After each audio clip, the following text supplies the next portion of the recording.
My ultimate goal was to have Stanley Kubrick direct a teen film. He had done a horror film. He'd done a couple war movies. He had done a period film.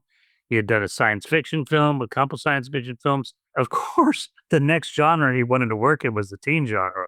Of course, that was no problem. So I was going to mail this off to the New Yorker in England, and it was going to be. And I thought I have the right to make a 3-hour script because Big Stan's going to direct it. Overnight, I went from Kubrick to Lehman. I use that as a punchline, but there's no way Stanley would have got my sense of humor the way Michael does. Do we know if he was ever actually sent the script? He was not sent the script. I think Winona told him about it directly though. Really? They had a Okay. phone meeting about it, but way after the fact. Later. Yeah. Way after the fact. Way after the fact.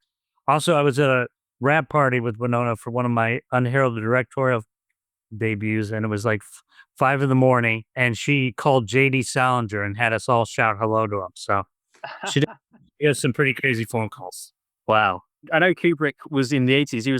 He had his assistants like constantly searching for scripts. And I know that even like one of his assistants got the script for The Killing Fields, Bruce Robinson, and read it and was like, no, pass on this. This is definitely not, And then that obviously went on to get Oscar nominated. So you never know. It could have been in the mix, potentially. Yeah, I had sat down with Todd Field once, and Todd Field just says he got a call at 3 in the morning from Kubrick telling him how much he loved him in Gross Anatomy. He's like, Stanley Kubrick watched Gross Anatomy, which is a medical comedy with Matthew Modine and Todd Field way back in the day, and Jamie Gertz, I believe, was in it too.